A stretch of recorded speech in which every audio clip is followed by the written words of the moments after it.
दोस्तों, अमेरिका ने ये वॉर शुरू की थी ये बोलकर कि हम ईरान के लोगों को रिजीम से मुक्त कराएंगे, और अब देखो स्ट्रेट ऑफ हॉर्मुज मुक्त कराने की बात पर सेटल हो रहा है ये आदमी। भाई वो तो वॉर से पहले भी फ्री था है? दोस्तों, पूरी सिविलाइजेशन को खत्म कर देने का वादा करने वाले ट्रंप ने दुनिया को कल ये बताया कि दोनों पार्टियों की तरफ से यानी ईरान और अमेरिका की तरफ से सीज फायर हो गया है और अगले 2 हफ्तों के लिए वो अपना हमला पोस्टपोन कर रहे हैं, सीज फायर कर रहे हैं। लेकिन इस बात को 24 घंटे भी नहीं बीते थे, इजराइल ने लेबनान पे बड़ा अटैक कर दिया। बेरूत में हुए इस अटैक में 112 से ज्यादा लोगों के मारे जाने की खबर आ रही है। इस अटैक के बाद ईरान ने कड़ा एक्शन लिया और कहा कि ये सीज फायर का उल्लंघन है और इस वजह से ईरान ने स्ट्रेट ऑफ हॉर्मुज को फिर से बंद करने का फैसला लिया है। गल्फ कंट्रीज को बोला है कि अगर यहां से गुजरे तो गुजर जाओगे। इजराइल के अटैक और ईरान के रिएक्शन पर पाकिस्तान के पीएम का भी ट्वीट आया है और चौधरी बनते हुए शहबाज शरीफ ने बोला है, क्या बोला है? ऐसा मत करो मेरी जान, लाइफ में कुछ अच्छा करो यार। तो दोस्तों, दुनिया में इस वक्त यही चर्चा चल रही है कि आखिर पाकिस्तान को इस सीज फायर से क्यों जोड़ा ट्रंप ने। ईरान कैसे ये दावा करने लगा है कि वो ये वॉर जीत चुका है, और यूएस के सीज फायर वाले एक्शन के बाद इजराइल क्या रुकेगा या वो अपने दुश्मनों पर ऐसे ही अटैक करता रहेगा जैसा उसने लेबनान पे किया?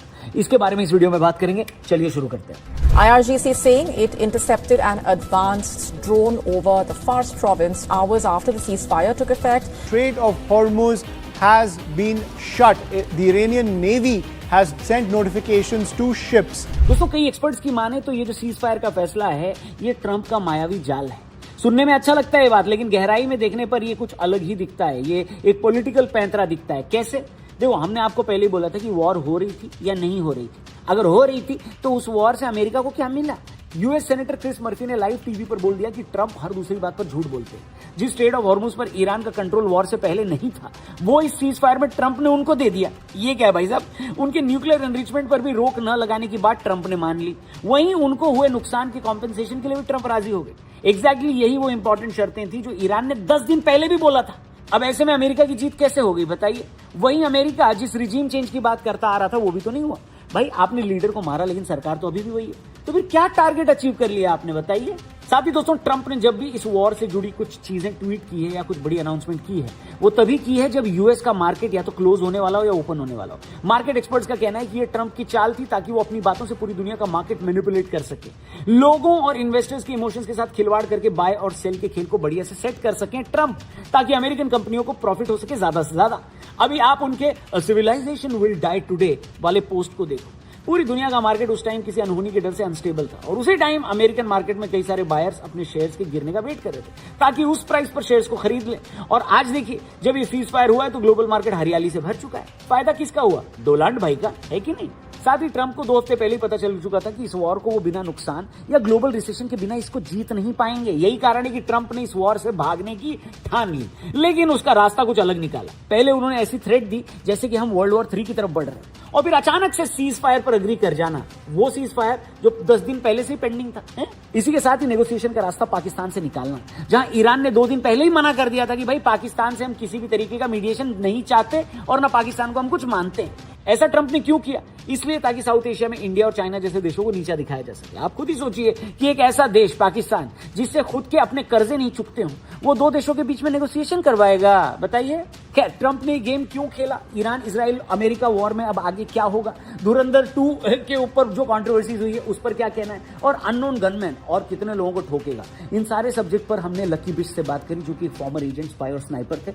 उनसे हमारे पॉडकास्ट में हमने बहुत सारी चीजों के बारे में चर्चा की है। लिंक डिस्क्रिप्शन में दिए। इस पॉडकास्ट को 1 मिलियन से ज्यादा लोगों ने अब तक देखा है और अपने दोस्तों से शेयर भी किया है, तो आप भी जरूर देखना। The Raunak podcast TRP channel पर यह पॉडकास्ट ऑलरेडी लाइव है, लिंक डिस्क्रिप्शन में दिया है, देखना जरूर। वीडियो में आगे बढ़ते हैं। दोस्तों, इस पूरे मामले में सबसे चौंकाने वाली बात यह थी कि ट्रंप ने पाकिस्तान को बीच में घसीट लिया। ऐसा माना जा रहा है कि उन्होंने एक तीर से 2 निशाने साधे हैं। उन्हें अच्छी तरह से पता है कि इस इलाके में असली सुपर पावर और समझदार खिलाड़ी भारत ही है। पाकिस्तान का नाम लेकर उन्होंने भारत को भी स्ट्रैटेजिक खेल में शामिल होने के लिए उकसाया है, या ये कहीं की बुली करने की कोशिश की। एक तरह से देखें तो जैसे हर पॉलिटिकल पार्टी का एक आईटी सेल होता है, पाकिस्तान भी अमेरिका का आईटी सेल बन चुका है। मतलब पाकिस्तान के पीएम शहबाज शरीफ के ट्वीट की हिस्ट्री में जब लोग गए तो पता चला कि जिस ट्वीट को वो कर रहे हैं वो एक ऑलरेडी ड्राफ्टेड ट्वीट है जो कहीं और से आया था। ऐसा कहा जा रहा है कि वो पाकिस्तान के मालिक अमेरिका का दिया हुआ ड्राफ्ट का कॉपी था, जिसको शहबाज शरीफ ने कॉपी करके सीधा पेस्ट कर दिया। यानी नकल के लिए भी इस आदमी ने अकल नहीं लगाई। बताओ, जब चोर की चोरी पकड़ी गई तब अफरा तफरी में ट्वीट को डिलीट करके नया ट्वीट बनाया गया। अब पाकिस्तान को इस मामले में घसीटने का क्या कारण है वो भी आपको बता देते हैं। सबसे पहले साउथ एशिया देशों में सिर्फ एक पाकिस्तान ही है जो मर्सिनरी यानी भाड़े की आर्मी रखता है। वो चंद डॉलर्स के लिए कुछ भी करने को राजी हो जाता है। भारत जैसा देश ऐसा करेगा नहीं, और न ही हमने किसी नेगोशिएशन की बात कभी करी है, क्योंकि इस तरह की नेगोशिएशन सिर्फ दलाल देश ही करते हैं। बाकी एक कारण यह भी है कि भाई अमेरिका कभी भी ईरान पर सीधा हमला करने की कंडीशन में था नहीं। अगर वो हमला करता तो ईरान गल्फ देशों में चारों तरफ तबाही भी मचा सकता था, जिससे अमेरिका को भारी नुकसान होता। इसलिए अमेरिका ने पहले वॉर का माहौल बनाया और जब मामला चरम पर पहुंचा तो सीज फायर का दांव खेलकर सेफ बाहर निकलने का रास्ता खोजा। लेकिन उसके बीच उसने इंडिया को बुली करने का भी तरीका निकाला। अगर पाकिस्तान को किसी वॉर को रुकवाने का क्रेडिट मिलता है तो भारत की पॉलिटिक्स पर भी उसका असर पड़ेगा। लोग यहां पर खुशी खुशी नाचेंगे और बोलेंगे, ओ बाबा, भारत की बेइज्जती हो गई, पाकिस्तान आगे निकल गया। और इस स्ट्रैटेजी में अमेरिका थोड़ा बहुत कामयाब भी हो गया। आप सोशल मीडिया और मीडिया जाकर देखें, एक सेक्शन है पॉलिटिक्स का और भारत की राजनीति का जो अचानक इस पे उछलने लगा है और बोलने लगा है कि भैया पाकिस्तान को इतनी बड़ी जिम्मेदारी ट्रंप ने कैसे दी? ट्रंप तो भारत के दोस्त थे, भारत के प्रधानमंत्री के दोस्त थे, तो उन्होंने भारत को क्रेडिट देना चाहिए था। लेकिन यहां पर पाकिस्तान की जो वाहवाही थोड़े टाइम के लिए हुई है उसको लेकर के भारत में पॉलिटिक्स गरमाएगी, ये सोचा होगा ट्रंप ने और उनकी स्ट्रैटेजी वाली टीम ने, जो कि थोड़ा बहुत सही भी हुआ है, इस वक्त सोशल मीडिया पर दिख रहा है।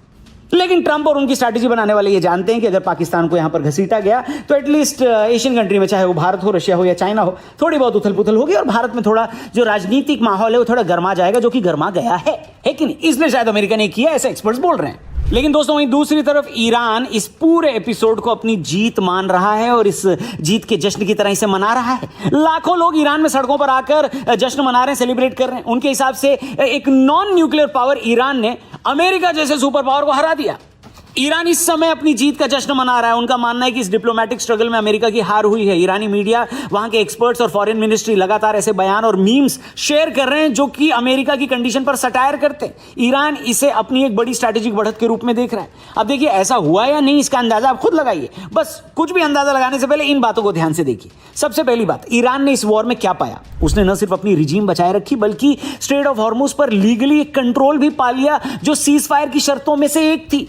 इस वॉर से पहले वो उसके पास था नहीं, क्या? Straight of Hormuz. लेकिन वॉर के बाद उसके पास कंप्लीटली आ गया। साफ शब्दों में कहें तो सिर्फ 33 किलोमीटर के एक एरिया को चोक करके ईरान ने अमेरिका की गर्दन दबा दी। मैं तो गर्दन बोल रहा हूं, कायदे से तो ईरान ने अमेरिका को कुछ और दबा डाला है। गल्फ कंट्रीज के एक्सपोर्ट पर पड़े इस वार को ट्रंप ज्यादा दिन सह नहीं पाए और ट्रंप की इसी मजबूरी का फायदा उठाते हुए ईरान ने अपनी 10 शर्तें उनके मुंह पर फेंक कर मारी। क्या बात है सर, क्या बात है सर, क्या बात, ये बात है। बाकी ईरान ने इस बात को भी एस्टैब्लिश कर लिया कि गल्फ के देशों के बीच में वही एक सुपर पावर है। ऐसा इसलिए क्योंकि उसने अमेरिका और इजराइल के साथ एक साथ लड़ाई लड़ी है और इजराइल को भारी नुकसान पहुंचाया, वहीं अमेरिकन इंटरेस्ट को भी नुकसान पहुंचाया। यही कारण है कि ईरान को इस बात का गर्व है कि एक नॉन न्यूक्लियर पावर होते हुए भी उसने यूएस को झुका दिया। साथ ही ईरान के अंदर मुल्ला रिजीम अब और भी ज्यादा स्ट्रांग है। देखिए कि ट्रंप का क्या कहना था इस पे। यूएस के प्रेसिडेंट ट्रंप ने बोला कि एक टेररिस्ट देश यानी ईरान के साथ किसी भी तरह का समझौता नहीं करना है, अब सिर्फ लड़ाई होगी। लेकिन एंड में देखिए क्या करना पड़ा, ईरान की ही शर्तों पर उनको अब बातचीत करने के लिए तैयार भी होना पड़ा। यानी ये ट्रंप द बिजनेसमैन के लिए तो पैसे का सौदा है, हो सकता है प्रॉफिटेबल भी हो, लेकिन ट्रंप द पॉलिटिशियन के लिए और ट्रंप द प्रेसिडेंट के लिए ये मामला बहुत गड़बड़ा गया भाई साहब। ट्रंप के सपोर्टर्स ऐसे रिएक्ट कर रहे हैं, पता है आपको? मेरा तो इतना लाइफ खराब हो गया है, इतना लाइफ खराब हो गया है मेरा। बाकी कुछ लोग ये जानना चाहते हैं कि इसमें भारत की स्ट्रैटेजी क्या है, भारत का रोल क्या है, भारत का एक्शन क्या होगा। तो देखो दोस्तों, भारत शुरू से लेकर अब तक सेम ही स्ट्रैटेजी फॉलो कर रहा है, वेट एंड वॉच की स्ट्रैटेजी। जैसे कि हमने पहले बताया था कि भारत के अंदर कई सारे एक्सपर्ट्स ये बताने में जुट जाएंगे कि कैसे पाकिस्तान को एक एडवांटेज मिल गया और हमको कैसे एक मीडिएटर बन जाना चाहिए था। जबकि असली खेल ये है कि ट्रंप जैसा झूठा नेता और ईरान जैसे कट्टर रिजीम के बीच एक चीज जो बिल्कुल नहीं हो सकती है वो है ट्रस्ट, यानी विश्वास। अगर वो ट्रस्ट ही नहीं है तो किसी भी तरह का नेगोशिएशन बेमानी है कि नहीं? कोई सेंस ही नहीं इसका। ट्रंप ने इस सीज फायर के बाद से जीसीसी और गल्फ कंट्रीज को ईरान के हवाले सौंप दिया है। स्ट्रेट ऑफ हॉर्मुज पर इन देशों से अब ईरान मुंह मांगा टोल भी वसूलेगा और इस्तेमाल करेगा अपने टेररिस्ट प्रॉक्सीज पर, है कि नहीं? भारत ने इन दोनों ही सिचुएशन को बहुत पहले समझ लिया था। वहीं चाइना भी सीज फायर को एक मजाक मान रहा है। इस सीज फायर के अनाउंसमेंट के बावजूद कुवैत पर लगातार बम बरस रहे हैं। वहीं वेस्ट एशिया ने अभी तक अपने एयर स्पेस नहीं खोले। ऐसे में यह कहा जा सकता था कि आने वाले कुछ महीने काफी मुश्किल रहने वाले हैं। बाकी पाकिस्तान की धुन पर नाचती कुछ गुलफाम कलियों को मैं यही बोलना चाहूंगा कि अपना पेशा सबके सामने मत बताया करो यार, बहुत बेइज्जती हो जाती है। क्यों ऐसा करते हो? ससुर बाकी इस पूरे मसले पर आपका क्या कहना है? जनता बहुत स्मार्ट है। कल की वीडियो के कमेंट सेक्शन में जाकर देखो लोगों ने क्या क्या लिखा है, क्योंकि जैसे ही ट्रंप ने सीज फायर का ऐलान किया, और ट्रंप ने अपने पोस्ट में पता है एक बड़ी कॉमेडी वाली बात लिखी है, बहुत ही फनी चीज लिखी है, आयरॉनिकल चीज लिखी है। उन्होंने लिखा है कि हम जो मिलिट्री ऑब्जेक्टिव हमारा था वो हमने अचीव कर लिया। घंटा अचीव कर लिया है भाई साहब। अगर अचीव कर लिया होता तो ईरान की जो 10 शर्तें हैं उसको स्टार्टिंग पॉइंट्स और टॉकिंग पॉइंट्स को क्यों एक्नॉलेज करते आप? क्यों ये कहते कि भैया ईरान की 10 शर्तों पर हम बात करने को तैयार हैं, हाँ उसमें से कुछ आगे पीछे हो सकता है। अगर अमेरिका सचमुच अपनी सैन्य कार्रवाई से संतुष्ट होता और उसको सक्सेसफुल मानता तो किसी भी शर्त को किसी भी देश के क्यों मानता? इससे पहले माना है क्या? नहीं माना है। लेकिन ईरान की शर्तों को मान रहा है, यानी कि आपकी सैन्य कार्रवाई या ऑब्जेक्टिव से वो पूरे नहीं हुए। ये जनता बहुत अच्छे से समझती है, यानी आप लोग बहुत अच्छे से समझते हो। कल आप लोगों ने कमेंट सेक्शन में यही लिखा था, आज भी अगर आप ट्रंप के लिए कुछ लिखना चाहते हैं, पाकिस्तान के लिए कुछ लिखना चाहते हैं और आपको लगता है पाकिस्तान को एडवांटेज मिल गया, भारत को नहीं मिला, इस पर कुछ ओपिनियन देना चाहते हैं, कमेंट बॉक्स खुला हुआ है, बिंदास लिखना, चैनल को भी सब्सक्राइब करना और जाने से पहले हमारे टीआरपी चैनल पर जाकर हमारे अमेजिंग पॉडकास्ट को भी एंजॉय जरूर करना। The Raunak podcast link description में दिया है। Thank you for watching. जय हिंद।